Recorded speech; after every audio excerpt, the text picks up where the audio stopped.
Broadcasting direct from Studio 12. You're watching Live with Bruce Gregory and at Jazz.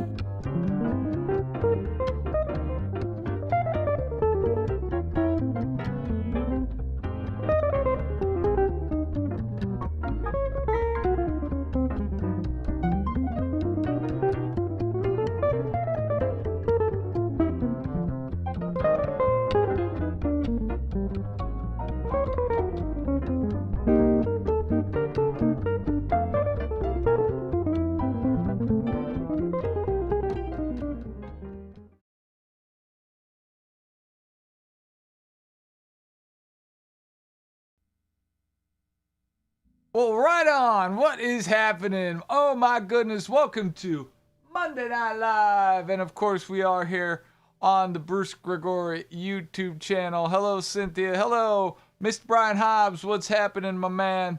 Good to see you. And hope everybody's doing well on this fine July Monday. Of course, just celebrating the nation's holiday and birthday, I should say, and like that. And of course, everything else is really, really good in my world. And you know, if you haven't been here at one of these sessions before, it's first Monday of every month. And just going to kind of go through a bunch of tunes that the channel has uploaded, I should say myself personally, and in the last month or so. And just talk about some different strategies. I have a couple different things I want to go over with folks. And but if you do have questions or there's anything, songs on the channel that you kind of want to talk about a little bit, or some strategies. I know, Brian, you had some thoughts about some tunes when we were on the Facebook feed. So of course, please feel free to talk about that. I'm going to try not to play as much on this and talk a little bit more about technique and different ins and outs and try to get everybody kind of playing like that. But really, you know, the focus of what I want to talk about overall today is kind of listening, and it's a skill. It's a very, very hard skill to teach people, because harmonically, particularly if you're playing the style of guitar that I play, it's very difficult to imagine that the harmony is behind you. So you have to be able to really envision that. And guys like Joe Pass or Barney Kessel that played solo, they wouldn't go too far into lines or playing melodies, you know. So if we take There's No Greater Love, got volume, right?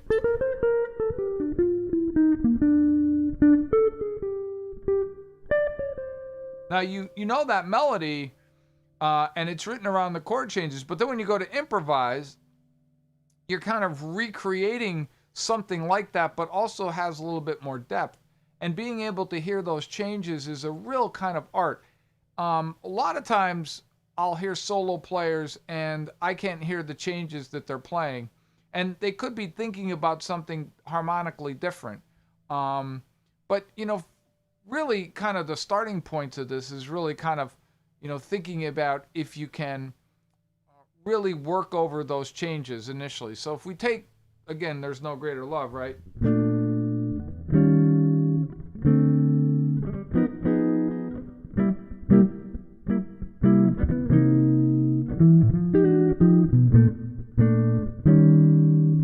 Now putting those chord changes in your ears, right?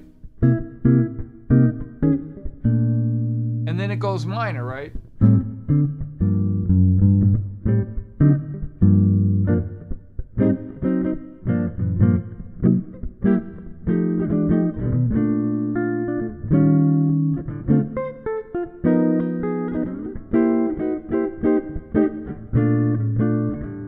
Now, if I start to blow over that,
And so like that, really kind of trying to hear those chord changes. Of course, I probably would do a lot more if I was soloing and really kind of playing that piece as a complete piece. And for those people that kind of look at the Facebook feed daily or watch me play, my style of solo playing, I kind of think of it as if, Pat Martino met Joe Pass, and it was like a two-headed monster. Because really, I love to play very linearly. It's kind of hard for me to say, man. And, I like to blow long, extensive lines, kind of like Pat played. And sometimes it'll take me on a harmonic path. And that's why I like to do that. You kind of keep going and going and going. And, it just really kind of pushes some of the harmony a little bit farther. But then when you add in a lot of the comping or the styles of that Joe Pass would play, it really makes a lot of difference. Of course, one of the things we can talk a little bit about is how you balance those things, and it's a kind of a concept I call as juggling, right? So you got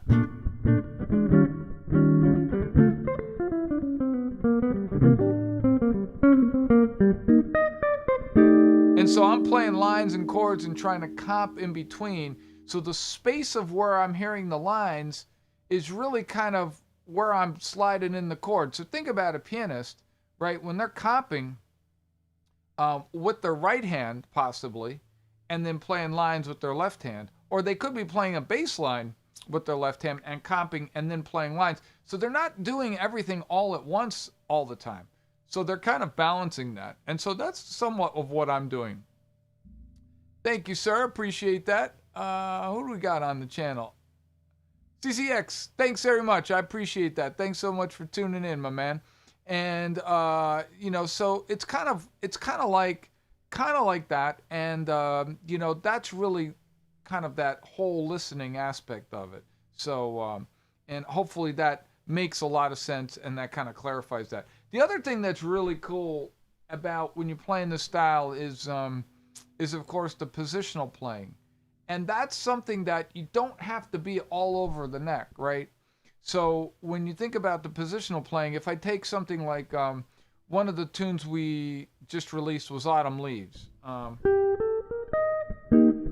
I can use this for a bunch of different concepts I can talk about today, right? So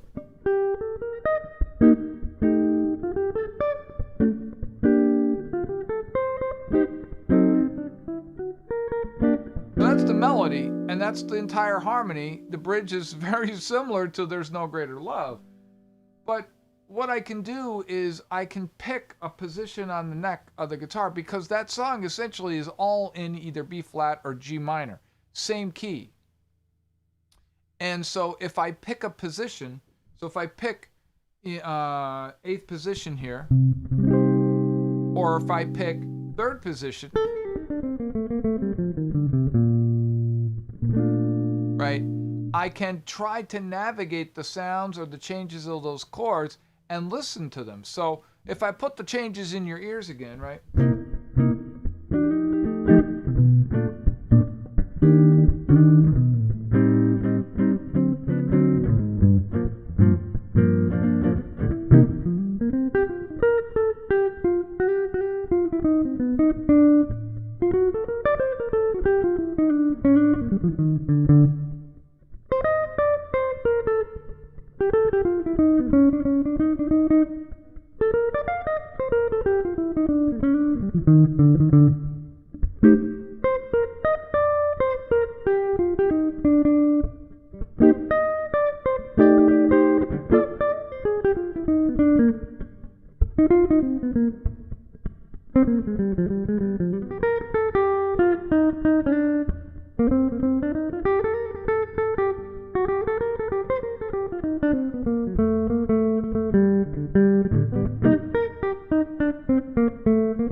Yourself to a certain position, a certain set of strings. I could just use the top 3 strings, something like that.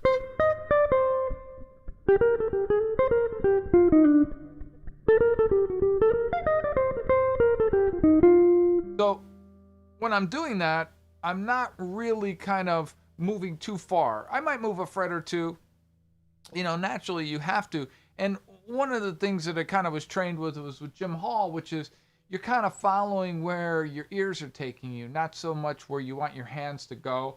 And so you let your hands follow your ears. So a lot of times in that particular case, I'm playing C minor, F7, B flat major, E flat major, and then it goes to that 2-5 to G minor. You got to move a little bit, and it's always nice to kind of, get around that minor triad, that G minor, to get that nice sound in there. And there's not really a place right here to play any of that, so you kind of got to move a little bit. But that positional playing is a really, really important thing, and it's difficult for a lot of people who are starting to play this kind of music, because what happens is, they want to play wherever the chord is going. And one of the things Barry Green talks a lot about is playing where the chord scale is and trying to, make that happen. So if you are comping in a lot of different ways, so on Autumn Leaves, if I'm comping and I'm changing where the chords are,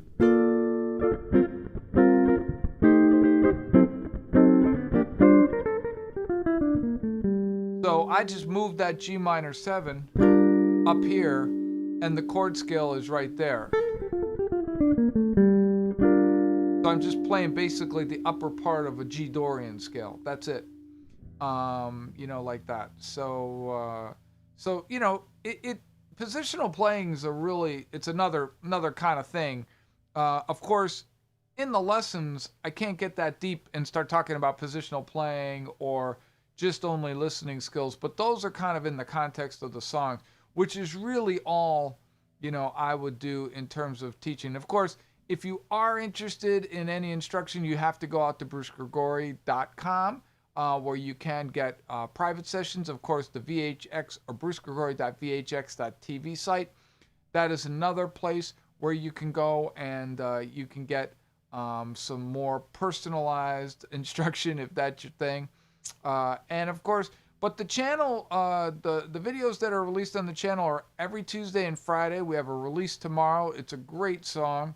I try to pick songs that have a meaning. Of course, they're all tunes that I dig, but they're important for a reason. So there's a teaching within the song and everything that you can learn about it. How should I say that? There's a message within that song, and there's a lot of different things that you can learn from learning the song.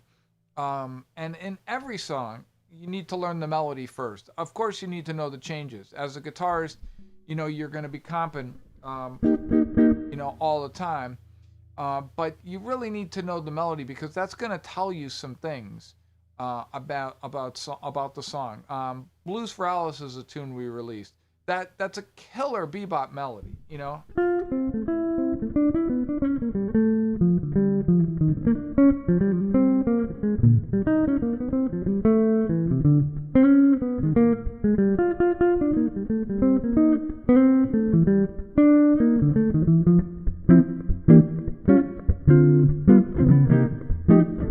And you can just hear it going through all those changes.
So it's all like that, and different kinds of things. What do you got to say, Brian? What's up, my man? Yeah. Yeah, sure. So I can do that, man. And so there's that tune, Blues for Alice. It's a back cycling tune. So it's a perfect example. So really what I'm doing with back cycling is if we take the key of F, right? And we play an F major scale, right? So it would start there, off of every note of the scale. And if of course I could be going too far back, but stay with me. Every note of the scale has a chord associated with it, right? Right? So we can harmonize each part of that scale and get a chord off of it. What great songwriters used to do of years gone past is they would take those chords and they would interject them in between the naturally occurring chords in what we call a standard cadence. So, this comes from classical music. The blues revolution wasn't so much of a revolution. It was really kind of petty theft in a lot of ways, right? So you have F, and then naturally goes to 4, and then back to F, and then to the 5. And we've heard that on every Beatles recording from now until whenever.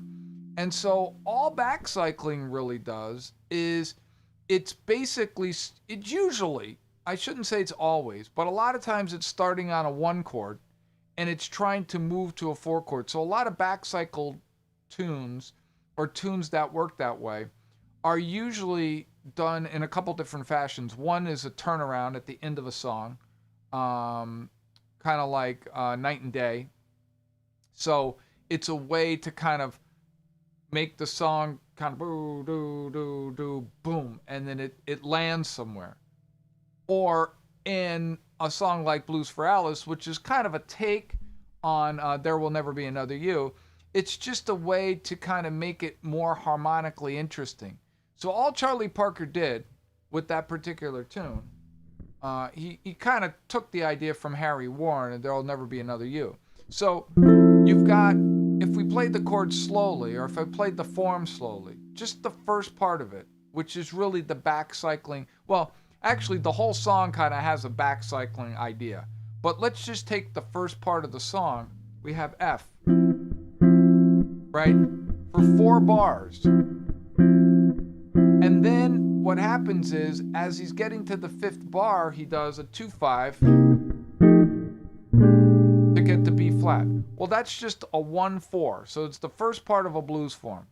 So if I played that without the back cycling, it would sound like this.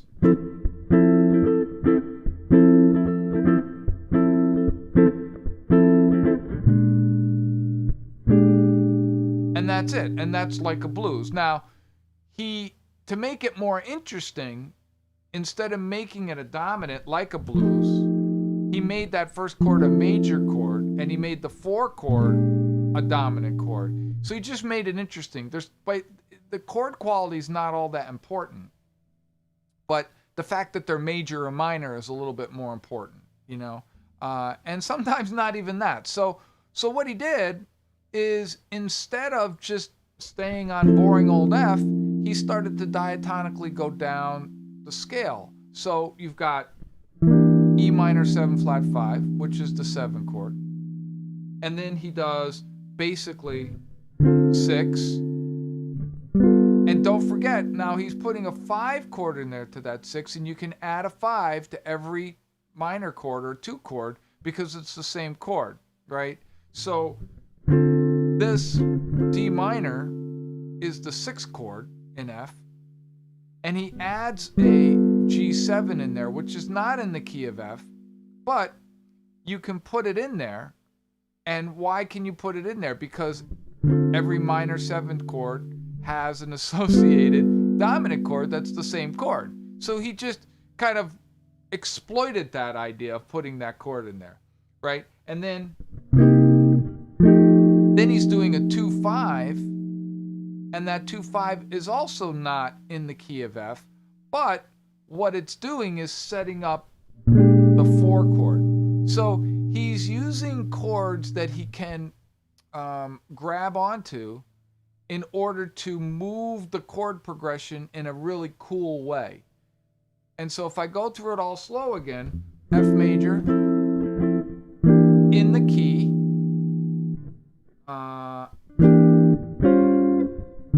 in the key, not in the key, 2/5 to the 4 chord. So altogether, if I played it,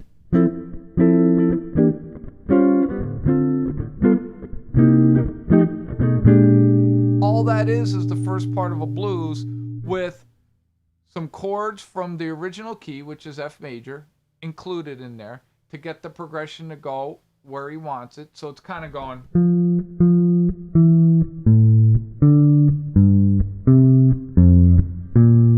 down to that B flat.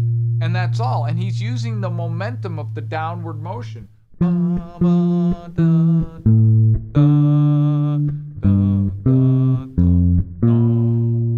it's just landing on there. And that's one of the concepts is you know, the circle of fifths. If you don't know the circle of fifths, that's a good one, Brian, to get on, where you're basically, you know, using harmonic movement. So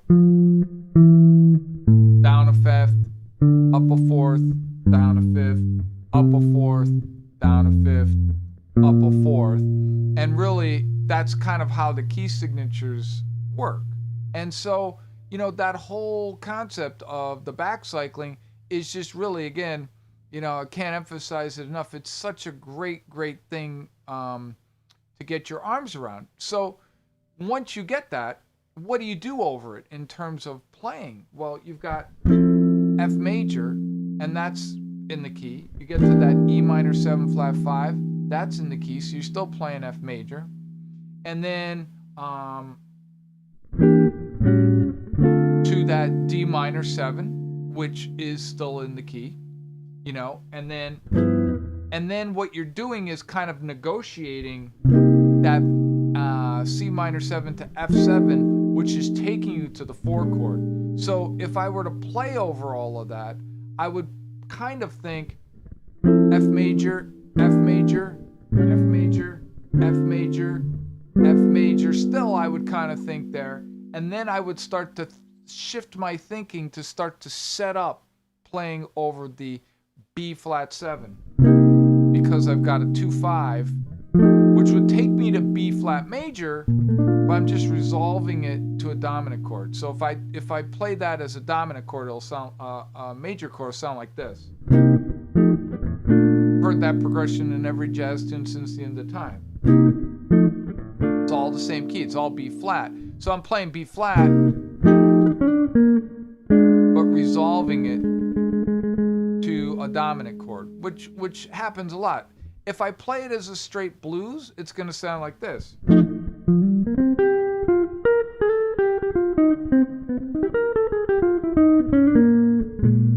I'll do it again.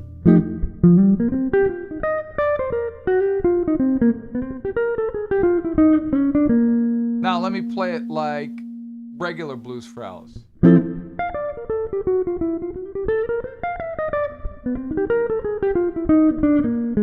It's similar, you know? And so a lot of times what you'll see is cats will simplify that form, the back cycling part, and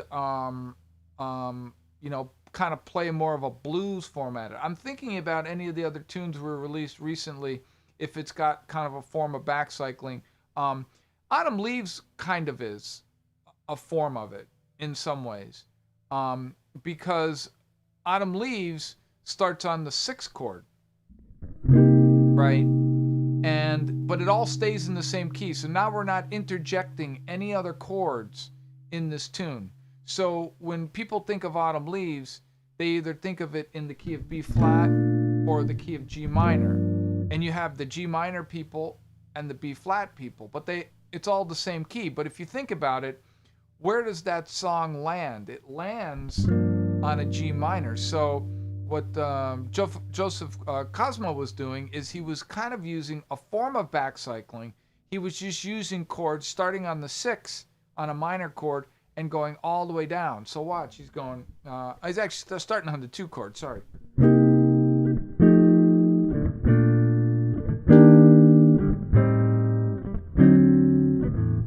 And you get a sense that you're landing somewhere at that point, like it resolves.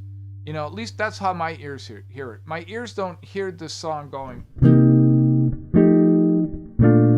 I don't hear it resolving to B flat. I hear it resolving to G minor, which is the relative minor. So if I play it all together,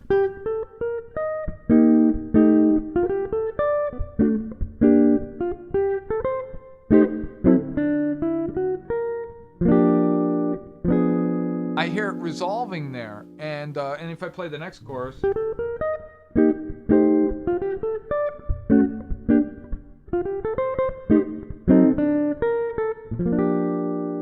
right? So it feels like it's resolving to G minor. That is kind of technically a form of backcycling. It's just moving the chord progression. You're using chords. Sometimes you're using them, like in that particular case, diatonically, all within the key G minor. In the case of Blues for Alice, it's a little more complex because what Charlie Parker's doing is what he did was he was using some of the key chords to use the backcycling, and then he was starting to use interject 2 5s, and then ultimately setting up the 4 chord. And then that portion of the backcycling's over. Now, how does he address the second half of the tune?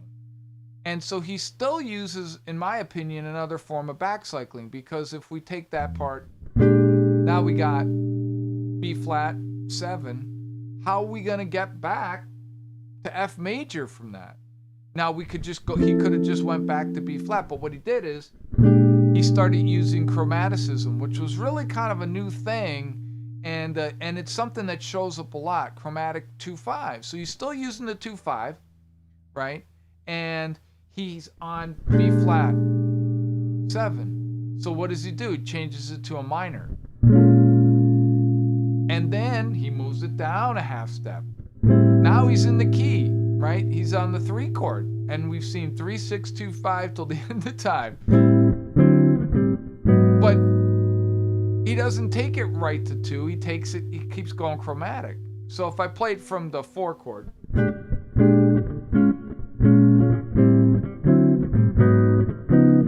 and now he's at the 2 5, he's got gold. Just a turnaround. So that's another form of backcycling. He's backcycling now from the 4 chord back to the 1 using chromaticism and using the power of the 2 5. You know, a lot of the tunes are not that complex. A lot of times what happens is the songwriters were either using some harmonic devices. You know, in this particular case, he's using a harmonic device of using the key centered diatonically and using some 2 5s. Now, 2 5s were a way to set up a certain chord, but songwriters were a little bit more savvy in some respects. And Charlie Parker was a great songwriter. He was a great melody writer, I think. And I think the songs he kind of adapted. But there are other songs that are just beautifully constructed songs that have a lot more of, true form of this backcycling, in place. I think There'll Never Be Another You is one of them. But that entire tune, Blues for Alice, is kind of an exercise in backcycling. Altogether, if I played it,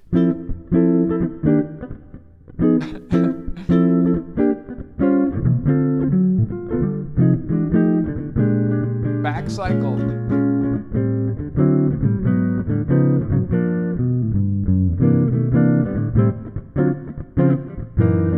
So you have a sense you're going somewhere in the song. It's leading somewhere. So now it went from here and it landed. So it's like 6 steps down, landing. Now we got to get to the floor, the bottom floor.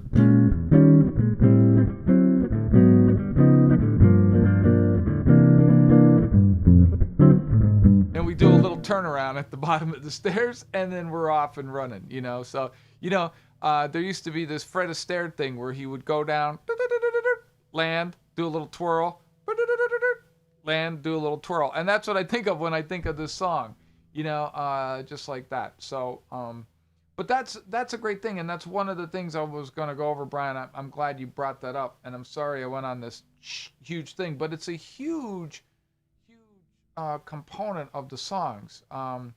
You can take even Autumn Leaves and not Autumn Leaves, even Satin Doll in a lot of ways. You can look at it as doing some back cycling, and so I can explain that. I mean, I probably that's a stretch probably for that, you know. But you know, it you really can look at it as taking it somewhere, you know, like not here.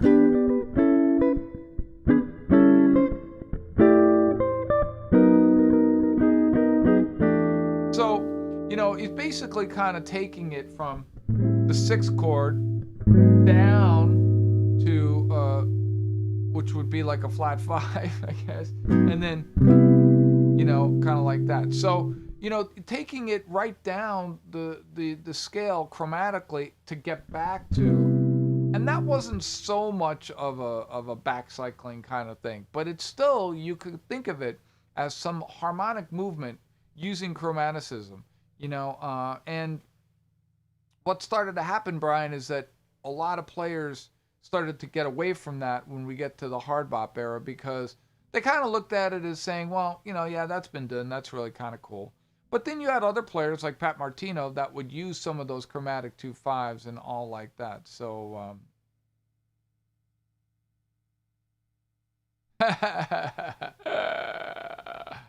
yeah, I mean, Blues for Alice is just the blues, man. You know, Blues for Alice is really kind of a blues. You can kind of think of, I played their No Greater Love. You can kind of think of that as kind of a blues in some respects, and a little bit of Take the A Train, because you have a dominant 2. And a lot of tunes you can kind of think of. There Will Never Be Another You. We haven't put on the channel for a long time.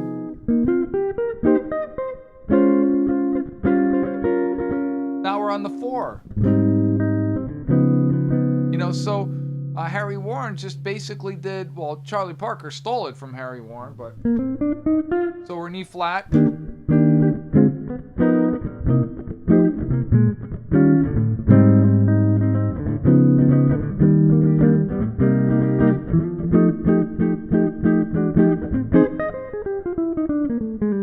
So, you know, there it has a kind of an interesting form of back cycling, because what he did is he used these dominant chords. You said dominantly, you dominant chords, because in a blues form, the 4 chords dominant. So, you know, he uses it multiple times. He has the 4 chords, A flat, and then he uses the 4 dominant, and that's got to go somewhere. And so what does he do? Brings it back to C minor. And what does he do there? He uses the 4 dominant. Now that's got to go somewhere, but it's convenient. We could just turn that to a minor, kind of like what Charlie Parker did. And a 5. We can get the 5 every time we have a minor 7, and then we're back to the dominant key. You know, so these tunes are there's a lot of predictability in some ways. You know, it's not just a bunch of chords slapped together. And you know, to be honest with you, when I first heard Virtuoso by Joe Pass, I just thought, you know, he's playing something and then playing some lines and then playing something else. I heard him, I was listening to his recording of,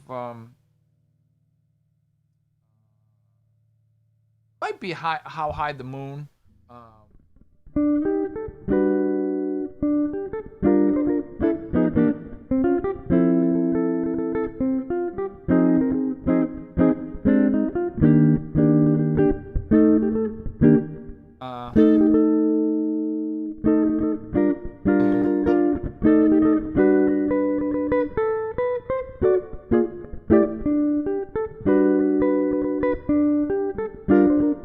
So when he starts that, he's like,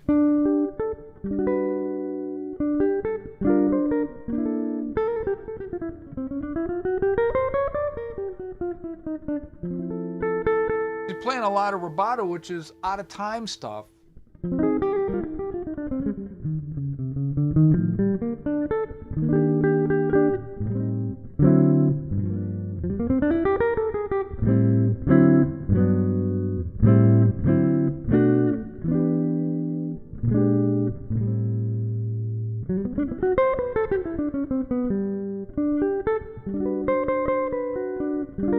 Which is kind of another thing I wanted to get into, which is kind of like, playing solo style. It doesn't all have to be in time. You can play some stuff out of time. You can, and that's a great way to kind of get an intro into a song or something like that. So, Cynthia's got a question. Yeah. It's a huge, the backcycling thing's a huge topic. It's really, really big. Because, a lot of ways, that's how many of these songs have a lot of detail to them that they otherwise wouldn't have, with all out of that information. And of course, even like that song How High the Moon, which is not on the channel, but the whole concept of really kind of moving the harmony along and interjecting, and then of course then you get into all chord substitutions and everything like that, and you've got this big huge kind of thing. So I hope I answered your question, Brian. Of course, then you get to kind of more simplistic things, and as what I did this month on the channel is have some things like that on Green Dolphin Street, which is on Green Dolphin Street, Mr.PC, So What, tunes that we can look at more modally. So we can kind of take the harmony. What was happening as the 50s went on, we're starting to simplify the harmony. Like I said, using less backcycling, using a lot more mode playing and modal kind of things, but also more minor approaches. So like Mr.PC,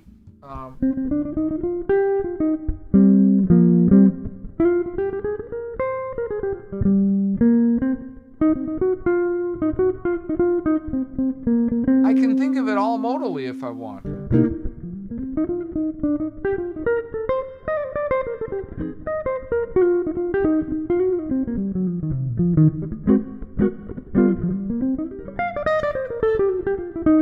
I play over every change.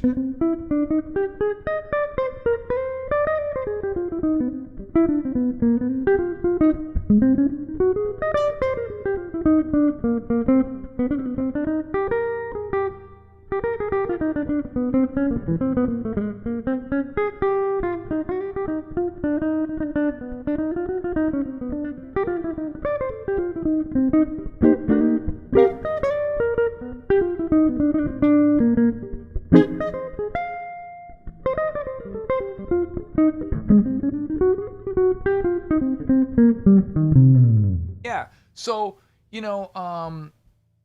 that's another way of kind of thinking about it. And when I first started playing jazz, the modal movement was really starting to become big. It wasn't really talked about before that. I was kind of one of the first classes that it really was started to become big. And what happened was that became a very big frame of reference. So, a tune like PC is only, 5 chords, and you can play over them. They move really fast, but Coltrane a lot of times just played melodic minor over the entire form. You heard him play. And then you had tunes like So What, and which was really kind of true modal. It didn't really have any frame of reference. Is it in C major, D minor? Is it in E flat minor? It's just 2 chords moving half-step approaches.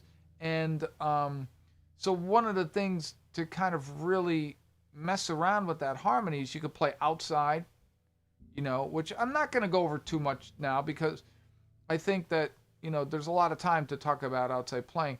But one of the great things when it comes to playing something like a modal tune is really what I call circling the triad. So this is a cool thing, right? You got that D minor, and so what? Right? And it's a great tune to play on if you're just learning this music, because you've got all this room to kind of blow on D minor or E flat minor. But you can circle that triad by using half step, whole step ideas. So it's a tip I picked up from Joe Pass, right? So, and all I'm doing is really kind of, usually it's half step to a half step below to a whole step above, but it's not always like that, so you kind of have to mess around with it. But in this particular case, I got that D minor right there. And all I'm doing is outlining that D minor triad. I could do it up here.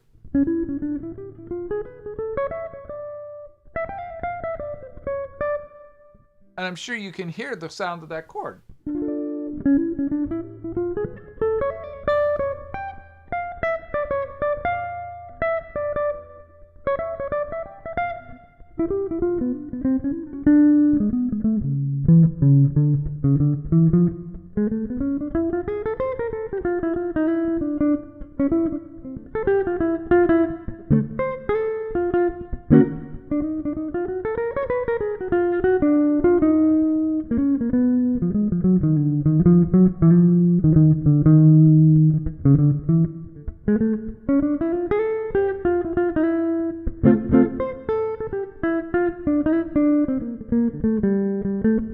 So that's a whole nother way of playing, and I try to push some of that out on the channel this month, because it's a really, really valuable way to play, because you can start to combine the two. If I take that kind of modal type of playing where I'm really diving deep into one chord, I can start to use that in more traditional standards like Autumn Leaves. I can.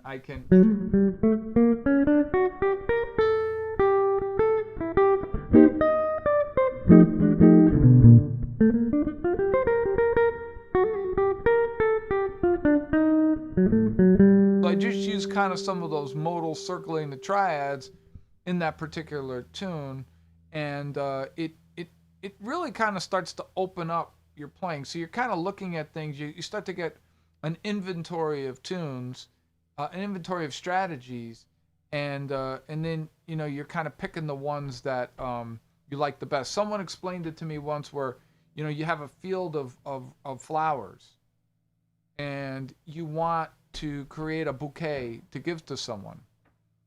So you can think of harmony in music this way, and you can't pick all the flowers.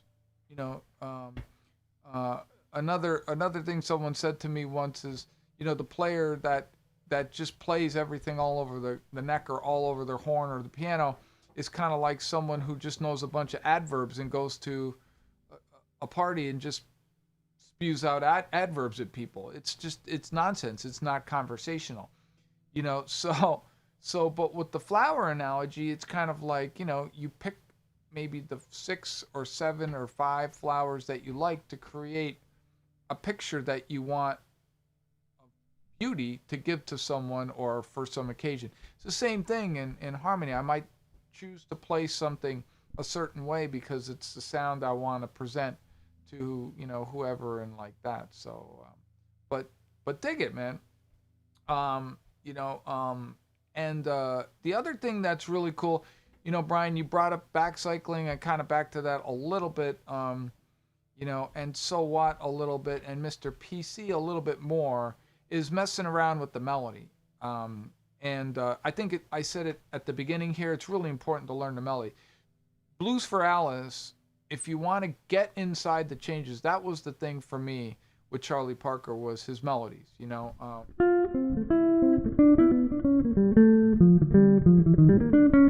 it just follows all those chord changes.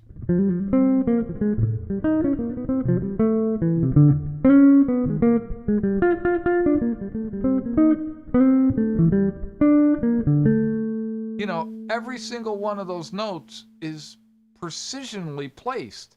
And so if you learn that, you learn a lot of 2/5 licks, you know. That's one that I stole from Charlie Parker. I use it all the time. Or you know, and all of those little kind of things are the, you know, the triplet to a group of 8 notes, you know, 8-note triplets to a group of 8 notes.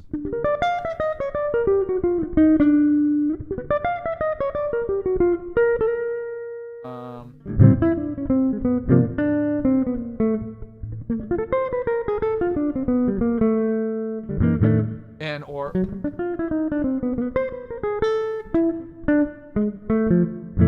you know, just kind of right on there. And so you know, that's what you got going on there. So it's you know, the melody and messing around with the melody is really important. Blues for Alice is a little bit hard to kind of mess around with that melody because it's just bam, bam, bam, bam, 8 notes. But you can have fun playing it over and over, those changes, and you're going to hit all those changes. Mr.PC is a great one to mess around with the melody.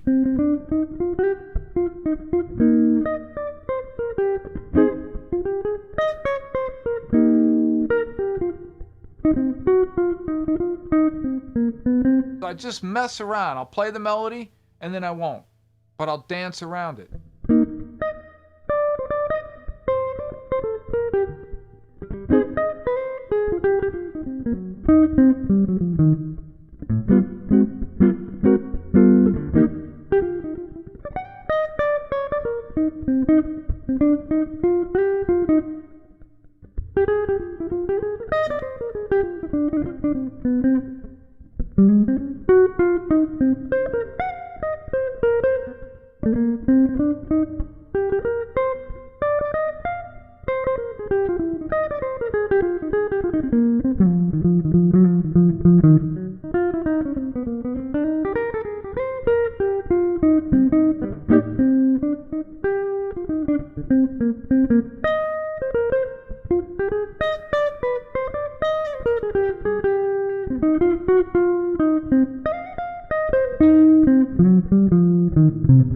So, you know, all of that stuff playing off the melodies starts to get great ideas. And I'm not creating anything improvisation.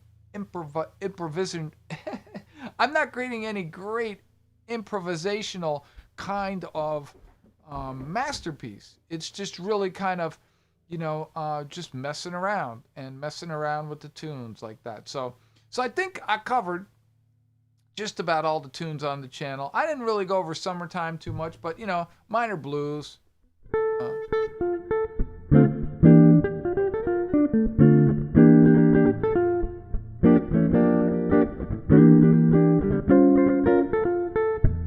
Nothing really dramatic going on there other than it goes to the relative major. A good one to circle the triad.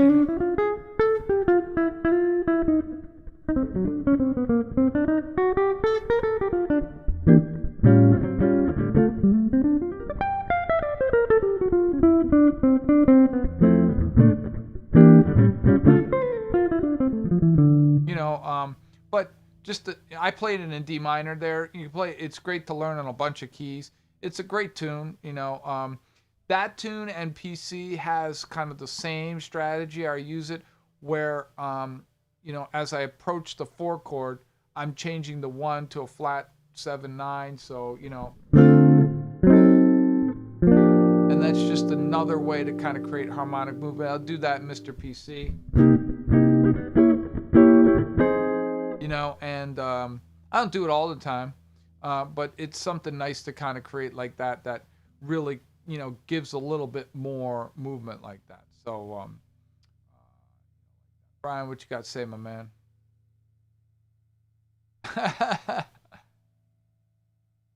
Yeah, and you know, it's you know, it's the melodies are really, really important. It's very overlooked amongst guitarists sometimes, you know. So many younger cats, man. They'll come to jam session when we were running the half door jam session on Wednesdays, pre-pandemic. You know, call a tune, You want to play it, with the band? Yeah, who's going to play the melody? You got a horn player to play the melody. They know the changes, but they don't know the melody. And, there are tunes that I know the changes just because I know what they're like, and I may have learned the melody, but I've forgotten it, and I'll play on a tune like that. But if I'm fronting it, I want to know the melody well enough. Even if I have a horn player playing the melody, I want to be able to know it. It's like that. But dig it, yeah, Brian. I appreciate that, man. And it's I think I kind of covered everything I kind of wanted to go over. If you don't have any more questions, I'm gonna sign it off for this month. However, make sure to check out the Facebook feed. That's usually daily, and that's facebook.com/Bruce Gregory. Of course, on the channel we have vhx.tv. Don't forget to check out all the lessons there. And there's a new series coming out, if you dig it, on dominance, kind of diminished. And I'm working on that right now, and that's going to take a little doing, but that's going to come out because we have not released a new series on that channel for a couple of months right now. But tomorrow there is a release on YouTube at 1 p.m. Make sure to check that out. It's a great, great tune, and I'm looking so forward to get that one out. Of course, I do appreciate all of your support, and don't forget to check out the series on Wednesdays, Jazz Standards You Need to Know. And, of course, don't forget to check out BruceGregory.com. If you're interested in anything one-on-one, more personalized attention, of course, I can do that as well. And I will see you next month on Monday Night Live. Y'all have a great evening. Peace.